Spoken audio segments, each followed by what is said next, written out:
যুবকরা যারা এখনো বিয়ে হয় নাই, বিয়ে করো নাই, 6 শ্রেণীর নারী দেখে বিয়ে করা যাবে না। কয় শ্রেণী? শান্তি চলে আসবে।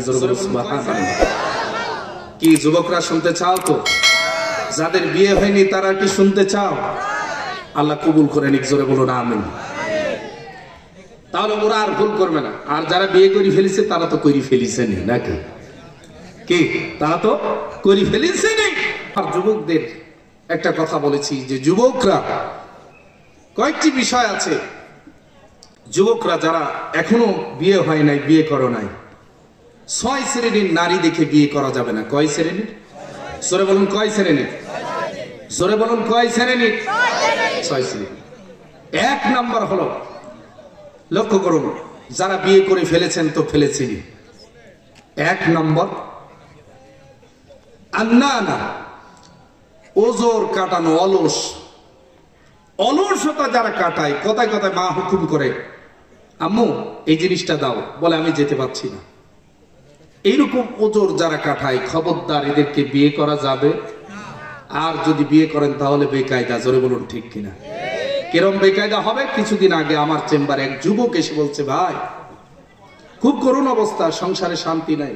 আপনাকে বলি কারণ আপনি প্রিয় একজন মানুষ। আমার বউ আমাকে মাঝে মাঝে পাড়ুন দিয়ে মারে, একদম আমার চেম্বারে বসে। তাই আমি বললাম যে আলহামদুলিল্লাহ বলে। বলছে হুজুর মজাক করছেন? আমি বললাম না না না, আপনাকে ঝাঁটা দিয়ে না মেরে যে পাড়ুন দিয়ে মারে, এও শুকরিয়া আদায় করার দরকার। জোরে বলুন ঠিক কিনা?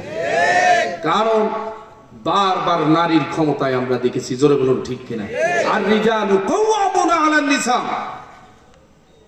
পুরুষের কর্তৃত্ব দেওয়া হয়েছে নারীর উপরে। আর আমরা বারবার নারী নেতৃত্ব দেখেছি, যার কারণে আমাদের দেশটা এমন একটা পর্যায়ে পৌঁছেছে।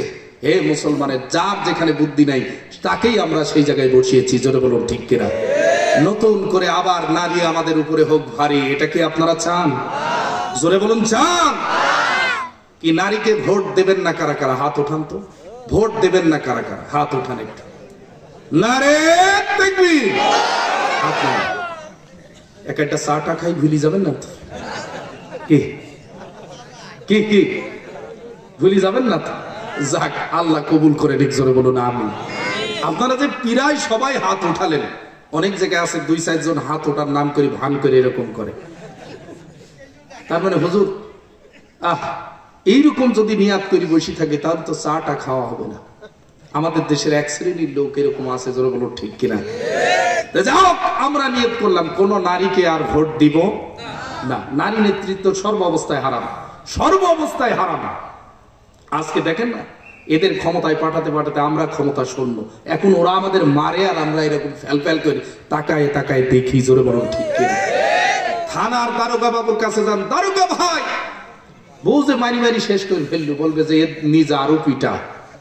জোরে বলুন ঠিক কিনা? আর আপনি মাঠে আছেন, আপনি চাকরিতে আছেন, কিচ্ছু জানেন না।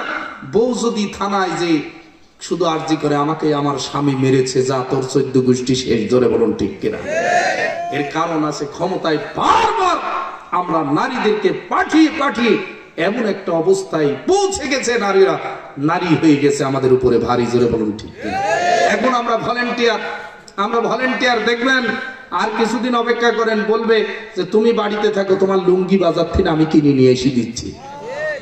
কি কি এই এখনই বলছে নাকি? কি ব্যাপার? লোকজন বলছে এখনই বলছে। আল্লাহ রক্ষা করো। জোরে বলুন আমিন।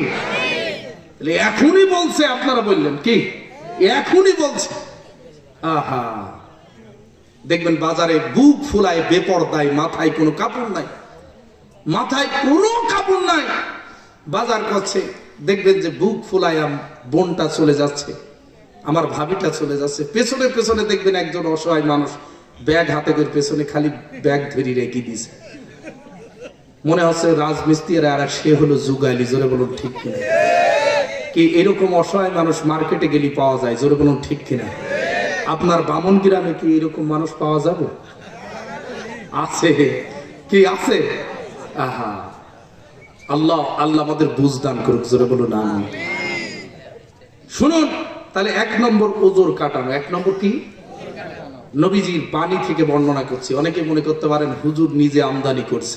না না, এক নম্বর ওজোর কাটানো, 2 নম্বর মান্না না খোটা দেওয়া, কথায় কথায় খোটা দেয়। হে মুসলমানেরা, এইবার আপনারা প্রশ্ন করতে পারেন, হুজুর এটা তো বিয়ের পরেই বেশি বোঝা যায়, জোরে বলুন ঠিক কিনা? বিয়ের আগে বোঝার কায়দা কি যে ও খোটা দেয়? এরও লক্ষণ আছে, কিভাবে চিনবেন? আপনার মা অথবা বোনকে পাঠাবেন। কাকে পাঠাবেন? খেয়াল করেন, খেয়াল করেন। মা, যাদের বিয়ে হয় নাই তাদের জন্য বলছি, মা এবং বোনকে খেয়াল করেন। না, তা না পাঠিয়ে পাঠাই ভাবিকে, দুলা ভাইকে। ভাবু চিন্তা করে যে আমি 3 মণ তোর 6 মণ ঘাড়ে দিয়ে দেবো, জোরে বলুন ঠিক কিনা? হে যুবকেরা, খবরদার এই ভুল কাজ করা যাবে না। ভাবিকে, দুলা ভাইকে কি পাঠাবেন? মাকে আর বোনকে। জোরে বলুন কাকে? মা আর বোন। এরা নিশ্চিত থাকেন, এরা অন্য কিছু আপনার কাঁধে গছায় দেবে না। তাহলে লক্ষ্য করুন, 3 নম্বর, প্রেমিকের প্রতি আসক্ত যারা আছে, এরকম কিছু বাহিনী দেখবেন রাস্তার পাশে দাঁড়ায় আছে। বিভিন্ন যদি এরকম কোন কর্ম লক্ষ্য করেন, খবরদার, এর সাথে বিয়ে তো করা দূরের কথা, আগেই পালায়ে দৌড় মারবেন, জোরে বলুন ঠিক কিনা? 4 নম্বর হলো বাধ্য করা। আমার এই জিনিস কিনে দিতে হবে, না কিনে দিলে আমি এখনই গলায় দড়ি দেব। এরকম পাবলিক আছে কিনা? জোরে বলুন আছে কিনা? এরকম মেয়ে আছে, মেয়ে তো দূরের কথা, ছেলেরাই বেশি। কি ছেলেরা এরকম আছেন? এই যে করোনা চলাকালীন এক অভিভাবক আমাকে বলছে, হুজুর একেবারে গরিব মানুষ, কিচ্ছু নাই, বাড়ি তাও 2 কাঠার উপরে, এই বাড়ি ছাড়া কিচ্ছু নাই, দিনে আনে দিনে খায়, বহু কষ্টে একটা গরু কিনেছে। বাড়ি এসে বলেছে, স্যার বলেছে অ্যান্ড্রয়েড ফোন লাগবে, দামি ফোন, 38,000 টাকার ফোন। কত হাজার? না হলে ক্লাস ভালো করে করা যাবে না, সমস্যা হবে, নেটওয়ার্কের ঝামেলা আছে। বলছে আমার কাছে আবদার করলো, আমি কি করব?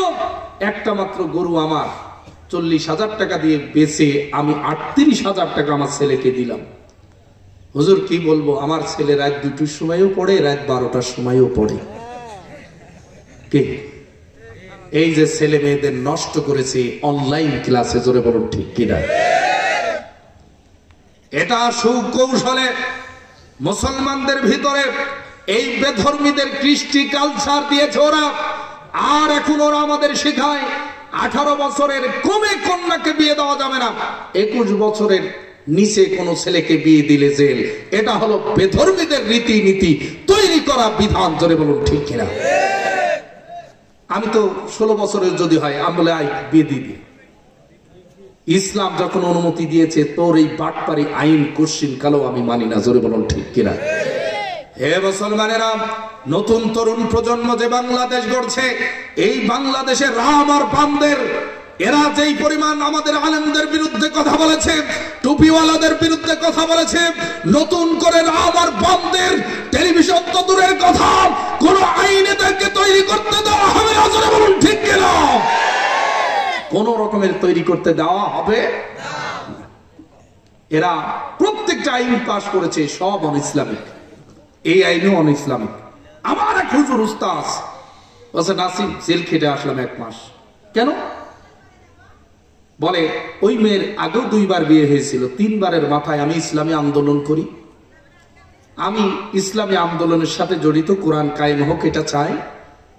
ওরা এসে দেখছে যে 1 বছর 18 বছর পুজতে এখনো 3 মাস বাকি আছে, আগেও 2 বার হয়েছে, 3 বারে আমি বিয়ে দিতে গেছি, আর আমাকে ধরে ম্যাজিস্ট্রেট 1 মাসের জেল।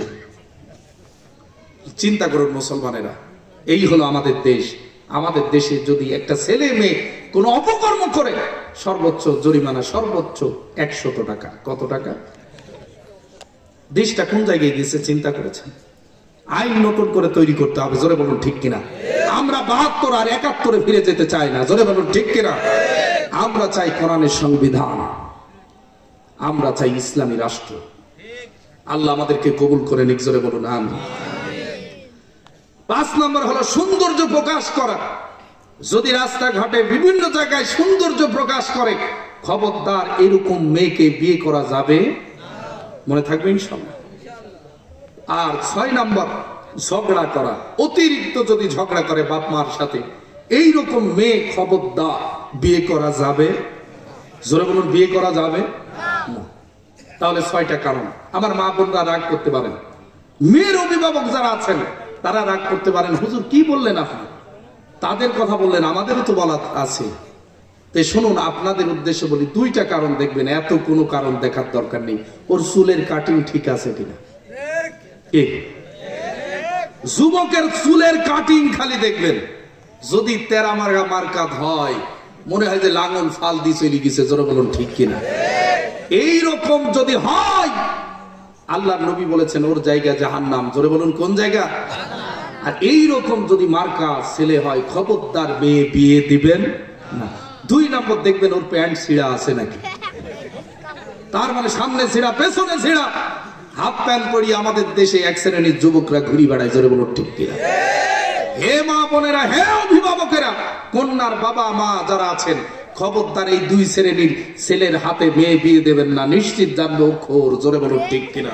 হয় বাবা খায় নাই আবা খায়, কি এই সমস্ত খোরদের হাতে খবরদার মেয়ে দিবেন না। মেয়ে একটা বিশাল সম্পদ। আরে মেয়েদের বিষয়ে যদি আলোচনা করতাম, মেয়েদের কি সম্পদ। নবীজি বলেছেন, যেই বাড়িতে কন্যা সন্তান হয় ওই বাড়িতে আল্লাহর রহমত নাজিল হয়, জোরে বলুন সুবহান। হযরত আয়েশা সিদ্দিকা রাদিয়াল্লাহু আনহা বলেন, 2টি কারণ যদি পরিলক্ষিত হয়, জানতে হবে ওই স্ত্রী স্বামীর জন্য বরকতপূর্ণ। 1 নাম্বার হলো যেই স্ত্রীর দেন মোহরের টাকা কম হয়। আর আমাদের সমাজ বলে 5 লাখ বাইদি দাও, তালাক দিতে পারবে না, জোরে বলুন ঠিক কিনা। এটাও অনইসলামিক। আর কাজী সাহেব তো তাক মারি থাকে, মেয়ের বাবাকে যাই আগে আগে বলে, শোনো ও তালাক দিয়ে দিতে পারে, 5 লাখ বাইদি দাও, জীবনও তালাক দিতে পারবে না। এটা হলো অনইসলামিক কৃষ্টি কালচার, এটা মুসলমানদের নয়, জোরে বলুন ঠিক কিনা। বিয়ে হতেই পারলো না, এখনই তালাক। আমাদের দেশে আছে না, বলে 5 লাখ 7 লাখ।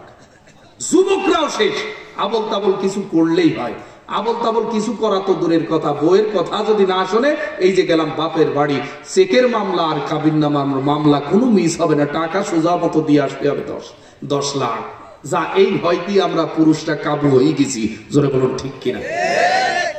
2 নম্বরে হল যে নারীর কন্যা সন্তান হয়, কন্যা সন্তান যদি জন্মগ্রহণ করেন, আল্লাহর নবী বলেন ওই নারী স্বামীর জন্য বরকতপূর্ণ, জোরে বলুন সুবহানাল্লাহ। তাহলে কন্যা সন্তান যাদের আছে তারা ফজিলতপূর্ণ কি ফজিলতপূর্ণ না? কি আমি যখন মাহফিলে আসছিলাম লক্ষ্য করে দেখলাম আমার বহু মা বোনেরা দলে দলে মাহফিলে আসছিলেন। আরে আলোচনা তো করার দরকার ছিল মা বোনদের, জোরে বলুন ঠিক কিনা। কিন্তু লক্ষ্য করেন একেবারে আলোচনার শেষ প্রান্তরে, জান্নাতের একেবারে সর্বশেষ ওমর ইবনুল জামহু রাসূলুল্লাহ সাল্লাল্লাহু আলাইহি ওয়াসাল্লামের এই সাহাবীর কথা বর্ণনা করে আলোচনা শেষ করে দেব। রাসূলুল্লাহ সাল্লাল্লাহু আলাইহি ওয়াসাল্লামের এই প্রতিবন্ধী সাহাবী, একেবারে প্রতিবন্ধী মানুষ, যুদ্ধের দামামা বেঁচে গেছে, ছেলেরা যুদ্ধের পোশাক পরছে। বাবা বলছে কোথায় যাও? বলে রাসূলুল্লাহ যুদ্ধের ময়দানে ডেকেছে। বলে তোমরা একাই যাবা নাকি? আমি বাবা, আমিও জান্নাতে যেতে চাই, জোরে বলো সুবহানাল্লাহ। ছেলেরা বলল আব্বাজান আপনি প্রতিবন্ধী মানুষ, আপনি চলতে পারবেন না, ফিরতে পারবেন না, যুদ্ধের ময়দানে দৌড়ানো লাগে, এক প্রান্ত থেকে আরেক প্রান্তরে যাওয়া লাগে, আপনি দৌড়াতে পারবেন না, যেতেও পারবেন না। বলে না না না, তোমরা কি জান্নাতে একাই যেতে চাও নাকি আমিও যেতে চাই? সুবহানাল্লাহ। লক্ষ্য করুন যুদ্ধের ময়দানে উপস্থিত আল্লাহর নবী বললেন তুমি তো অসুস্থ মানুষ। বলে ইয়া রাসূলুল্লাহ আপনি যদি অনুমতি দিন আমি জান্নাতে যেতে চাই, জোরে বলুন সুবহানাল্লাহ। এই কথা যখন বললেন আল্লাহর নবী অনুমতি দিয়ে দিলেন, যুদ্ধের ময়দানে অংশগ্রহণ করলেন, শাহাদা বরণ করলেন। এবার শাহাদাতের লাশগুলো দেওয়া হচ্ছিল, বিবিকে ডেকে তার বিবির কাছে লাশটাও দেওয়া হলো, উটের উপরে লাশটা উঠানো হলো, উটকে খেদানো হয়, উট আর এক কদম সামনের দিকে যায় না। আল্লাহর নবী তার বিবিকে জিজ্ঞাসা করলেন ব্যাপার কি? বলে ইয়া রাসূলুল্লাহ কিচ্ছু বুঝতে পারছি না, তবে আমার মন বলছে আমার ঘরে থেকে যখন আমার স্বামীটা বাইরে হচ্ছিল দরজা থেকে, তখন বলছিল আল্লাহ আমি ওমর ইবনুল জামহুর জন্য আমার ঘরের দরজা তুমি চিরতরে বন্ধ করে দাও, তোমার জান্নাতের দরজা খুলে দাও, জোরে বলো সুবহানাল্লাহ। হে মুসলমানেরা, দোয়া কবুল হয়ে গেছে, মুহূর্তের ভিতরে দোয়া কবুল হয়ে গেছে। ইয়া রাসূলুল্লাহ এইরকম কথা বলেছে। আল্লাহ নবী বললেন জামহু বাড়িতে যাবে না, লাশটা এই জায়গায় দাফন করো, এখান থেকে সরাসরি আল্লাহর জান্নাতে চলে যাবে। বলো সুবহানাল্লাহ।